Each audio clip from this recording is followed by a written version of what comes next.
Hello, this is Mr. Buss. In this video, I'm going to walk through a lab we did in AP Biology where we used germinating and non-germinating peas to test the rate of cellular respiration. Remember, cellular respiration is where the cells convert glucose sugar in the presence of oxygen to cellular energy like ATP and release carbon dioxide and water in the process. So even though these are plants that we're working with and plant cells, which you think, oh, they're going to do photosynthesis. Well, right now they're actually going to be doing cellular respiration. Well, the germinating ones at least. The non-germinating peas, while they're alive, they're not doing cellular processes. They're kind of, static. They're just waiting patiently for some water in order to germinate. So these are dry peas that I put into water a couple days ago, and so they're definitely germinating. They are going to start to be growing, and they're going to be burning the glucose sugars that are stored inside them in order to form plant structures like roots and eventually to grow stems and leaves so they can be self-sufficient. So in order to monitor the rate of cell respiration, we're going to be using a carbon dioxide sensor. Since carbon dioxide is a product of cellular respiration, if we see an increase in carbon dioxide levels, we'll see an increase in cellular respiration. So that's how we're going to measure the rate of cellular respiration. The units we'll use will be parts per million, ppm.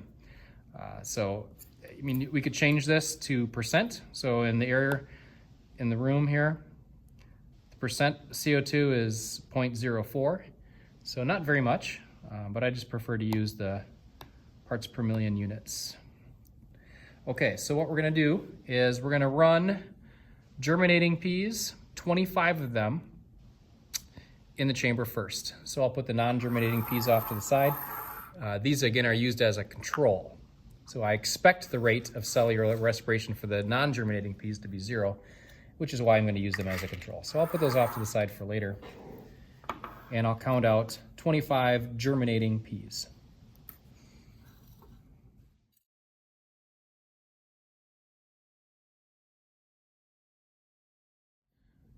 Okay, so there's 25 germinating peas. I'm going to run the experiment for 10 minutes. It's already set up for that, or 600 seconds. Tap them dry.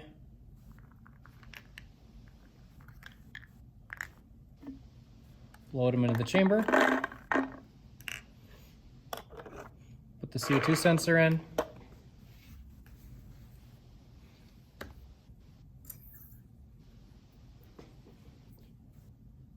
And I'll start to record data. Okay, so we have our first run completed. There's definitely an increase in carbon dioxide over time, going from about 400 at the beginning to nearly 6,000, nearly 7,000 parts per million at the end of the 10-minute time span. So I'm going to go ahead and get ready for run 2. Run 2, we're going to take these germinating peas and we're going to put them in ice cold water. And now there's carbon dioxide in here, so we need to get that out. One way I found that works is just getting the container in front of a fan for a minute while the peas cool off. That should help get the carbon dioxide out of there a little bit. And we can also put the sensor in front of the fan as well to kind of get that to air out a little bit. Okay, it's been a couple minutes. I've aired out the chamber. I'm just going to double check that the readings are back to normal.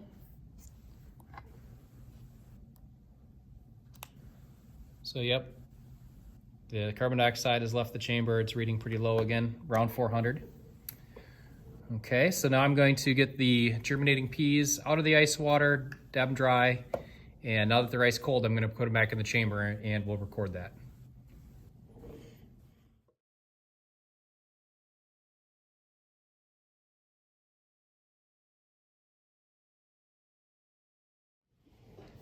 Okay, now I've got the ice cold germinating peas set. Put them in the respiration chamber.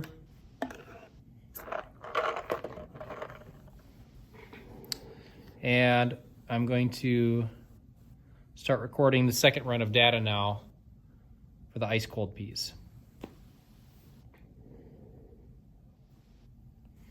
Okay, run 2 is complete.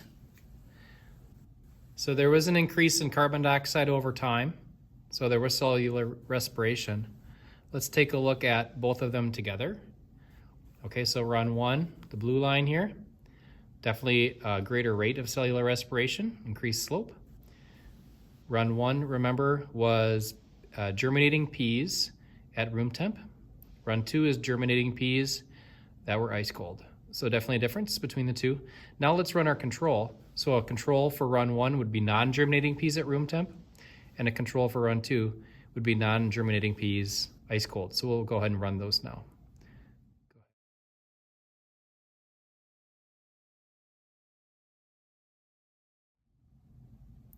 So now I'm going to put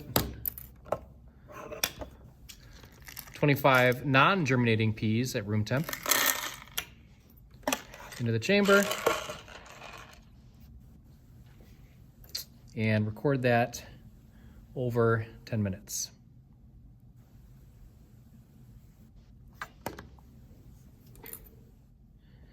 Okay, so the run 3 is almost complete. Not much change in carbon dioxide levels here.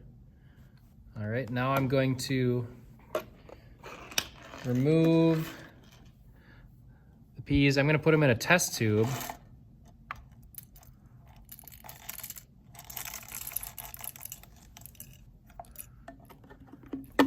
And I'm going to cool them off. I would put them in the test tube to keep them dry, so I don't want them to germinate.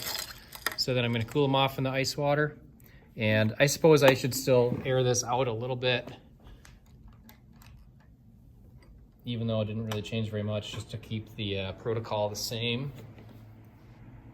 Okay, so it's been a few minutes. The non-germinating peas have had a chance to cool off. The chamber is aired out again.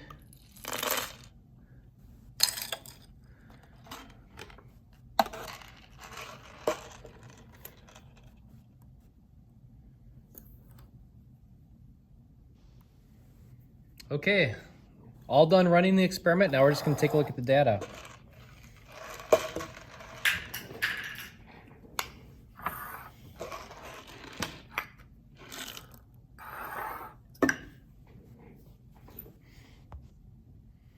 Okay, I've got all 4 runs there. Looks good. I'm going to connect to my iPad to take a little closer look. Okay, so here's the 4 runs. Run 1, 2, 3, and 4. So, run 1, germinating peas, run at room temperature. Compare that to run 2, germinating peas, ice cold. And then runs 3 and 4 were the controls for these two, and the rate was virtually 0. So I'm going to go do an analysis of this. I'm going to do apply curve fit. Okay, so we can get the slope of the lines and the rate. So for run 1, slope was 11.5. So that means that for each second of time, my parts per million of CO2 is going up by 11.5. Run 2, the cold temperature dropped to a rate of 2.2 parts per million per second. And then run, I don't remember which was which. Run 3 was yellow. Run 3, the rate was 0.03, so virtually 0. And run 4, the rate was 0.04. So the rate is 0 for runs 3 and 4, 11.5 for run 1, and 2.2 for run 2. So a conclusion for this experiment, claim would be that the warmer temperature of the germinating peas resulted in a faster rate of cellular respiration as measured by the carbon dioxide that was being produced, as carbon dioxide is a product of cellular respiration compared to the colder temperature. Evidence, you could say the rate for the warm germinating peas or room temperature germinating peas was 11.5 parts per million of CO2 per second versus 2.2 parts per million CO2 per second. So, and then that's the evidence. And then the reasoning could be that we know as we studied enzymes that temperature has an effect on the rate of reaction. And so decreased temperature, it follows that decreased temperature would decrease the reaction rate because there's a lot of enzymes involved in cellular respiration in the Krebs cycle, glycolysis, and so on.